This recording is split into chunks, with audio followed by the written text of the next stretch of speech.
2배속으로 듣는 부동산 지식, 부동산 2배업입니다. 금리로 인해서 걱정이신 분들 많으실까요? 오늘 끝까지 들으시면 금리의 향방에 대해서 알아보실 수 있습니다. 네, 안녕하세요. 이번 시간에는 금리에 대해서 좀 알아보고 금리가 어떻게 진행될지에 따라서 여러분들의 투자의 방향성, 이것을 좀 짚어보려고 합니다. 첫 번째로 금리 인상이 멈추자 서울 아파트값에 상승이 있었다는 것을 알 수 있습니다. 보시는 바와 같이 13개월 만에 매매가가 전세가 모두 상승을 하게 되었죠. 금리 인상이 멈추고 빚상환 부담이 상대적으로 줄어들 가운데 급매물이 소진되고 상승 거래가 발생되었습니다. 저는 현장에 직접 나가서 이 온도 체크를 해봤는데 실제로 한 2월, 3월경까지 급매물이 조금 있었던 것들이 다 소진되었고 3월 중순부터 좀 분위기가 반전돼서 사람들이 급매물 최대한 빨리 가져가야겠다 그렇게 좀 매수세가 붙었고 4월, 5월까지로 해서 급매물보다는 한 10%에서 15% 정도 가격 상승된 매물들이 나와 있고요. 현재 그 매물들이 바로바로 소진되진 않습니다. 10에서 15% 정도 매물이라면 대략 1억에서 2억 정도 상승한 매물들인데 이런 것들이 바로 상승은 어렵고 조금은 관망도 하면서 어떻게 될 건지 지켜보고 있는 상황입니다. 개인적으로 이게 바로 소진될 거라고 생각이 들진 않고 그런 측면에서 조금 상황을 더 지켜봐야겠다. 그런데 앞으로 어떻게 될지는 제일 중요한 금리가 문제이다 라고 보시면 되겠습니다. 건국대 교수님께서 좀 말씀해 주신 바와 같이 저는 좀 이거 동의하는데 금리 인상이 그동안 하락장에서 핵심 요인이었고 금리의 불확실성이 제거됐다. 이 측면이 굉장히 중요합니다. 금리가 점점 상승의 여력이 잃고 최고점의 상황이 이제 됐다라고 대부분의 사람들이 생각하고 있고 이 불확실성이 제거가 되면 투자에서는 방향성이 제시가 되면 거기에 따라 사람들이 움직이거든요. 그래서 그 상황 하에 사람들이 매수할 것이다.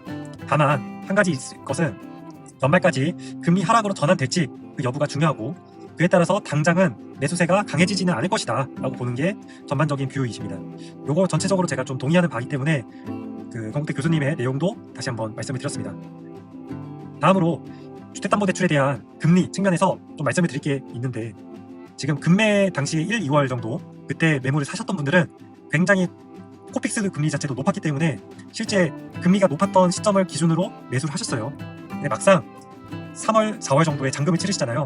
그때 실행하는 대출 금리는 1, 2월에 알아보셨을 때보다는 조금은 줄어들었습니다. 0.4%에서 많게는 0.5% 이상 금리가 하락이 되었고 그에 따라서 실제 체감하는 건 좀 더 좋으실 거다라는 측면이 있습니다.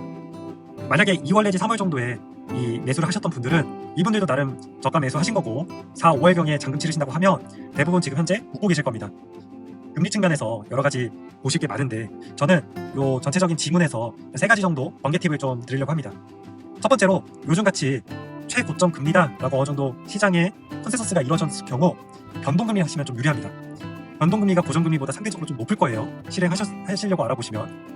근데 다만 변동금리를 하시면 향후에 3개월 내지 6개월마다 금리가 재산정됩니다. 그때 코픽스 금리가 낮아지고 가상금리가 낮아질 경우 금리가 계단식으로 하향하시는 것을 느끼실 수가 있습니다.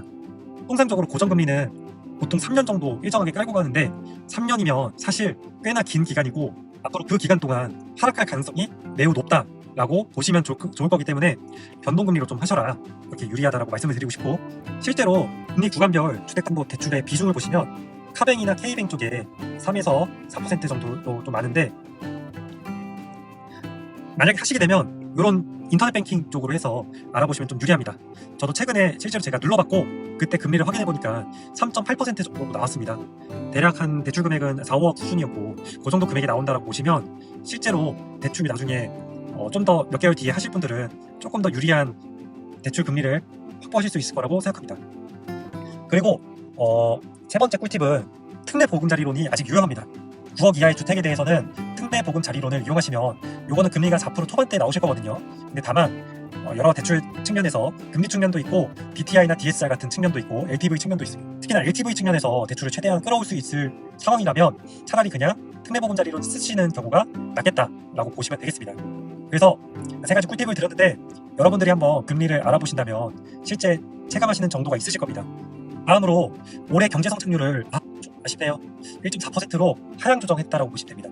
22년도 연말에 상저하고라고 해서 상반기에는 좀 낮고 하반기에는 높아질 거다. 그래서 대략 한 2% 이하 보통 골드만삭스 이런 데는 1.8% 정도 대부분의 전망이 이러하였는데 지금 5월 말 정도로 봤을 때 1.4%다 라고 지금 예상을 하고 있습니다.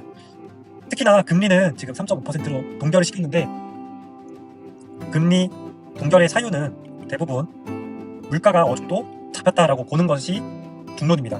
앞으로 어떻게 될지 한번 지켜보셔야 될 것 같습니다. 특히나 저는 요 측면을 좀 말씀을 드리고 싶은데, 금리 역전차가 미국과 우리나라가 지금 꽤나 벌어진 상태입니다.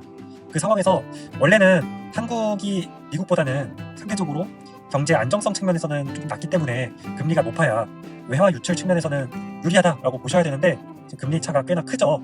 이러한 것들이 지속이 되면 외화가 계속 유출됩니다. 우리나라한테는 꽤나 나쁜 현상인데, 이 상황에서 금리를 더 올릴 수가 없는 이 현실이 좀 안타깝다. 근데 이제 미국도 금리를 어떻게 할 것인가에 대해서는 끝쯤에서 말씀을 더 드릴 겁니다.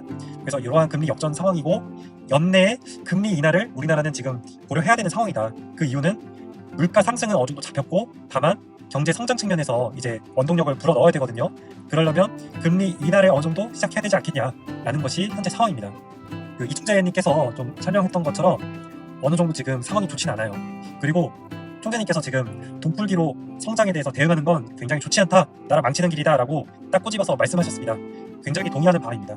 지금 코로나 때 돈풀기를 통해서 최대한 이 어려웠던 경제를 살렸죠. 근데 그 수많았던 유동성들이 다시 회수되는 시점에서 지금 겪어야 될 어느 정도의 고통이고, 요거만 잘 넘기면 꽤나 긍정적인 측면이 많을 거라고 생각이 됩니다. 저희 지금 단순히 부동산 측면뿐만 아니라 사회적인 측면에서 장기 저성장 구조에 현재 와 있고, 요거는 2019년과 거의 비슷한 비율인 것 같습니다. 근데 5년 10년 후에 노인 빈곤 문제, 이게 사회적으로 꽤나 큰 문제가 될 것이다 라고 하는 게 꽤나 큽니다. 뿐만 아니라 개혁이 좀 필요로 하고, 이해 당사자들 간에 이러한 것들이 문제를 좀 해결해야 되지 않겠냐, 그리고 가계대출을 좀 낮출 필요가 있다라는 것을 좀 언급을 같이 하셨습니다. 마지막으로 미국 금리 측면에서 좀 말씀을 드리려고 합니다. 일단은 지금 FOMC 연준 쪽이나 이런 데서는 금리에 대해서 추가 인상에 대해서 고민하고 있습니다. 매파적인 목소리가 좀 많기 때문에 그런데, 아직 물가가 덜 잡혔다라는 측면 때문이죠. 6월에 FOMC 회의를 진행할 것이고, 연준이 어떻게 판단할지를 지금 고민 중에 있습니다. 앞으로 향후 3주 이내에 경제 데이터에 따라서 바뀔 가능성이 있는데, 대부분의 시장에서는 금리 동결 정도로 보고 있습니다. 저는 사실 이 기사 보기 전에는 저 스스로도 금리는 이제 동결이다, 아까 말씀드렸던 5.25% 정도, 이 정도 금리가 이제 맥스치 아닐까라고 생각을 좀 했지만, 조금 고민이 됩니다. 금리 동결이 있을지, 금리가 상승이 있을지. 근데 다만 금리가 상승이 되더라도 베이비 스텝 0.25포인트 정도, 그 정도만 가능하지 않을까라는 생각이 큽니다. 한국과 미국의 금리에 대해서 설명을 좀 드렸습니다. 그 금리에 따라서 부동산 방향성도 달라지고, 금리에 따라서 여러분들의 투자 방향도 달라질 겁니다. 그래서 오늘 뉴스를 통해 조금 생각하시는 바가 있으시면 댓글로 남겨주시고, 구독과 좋아요 남겨주시면 영상 제작에 큰 힘이 되겠습니다. 감사합니다.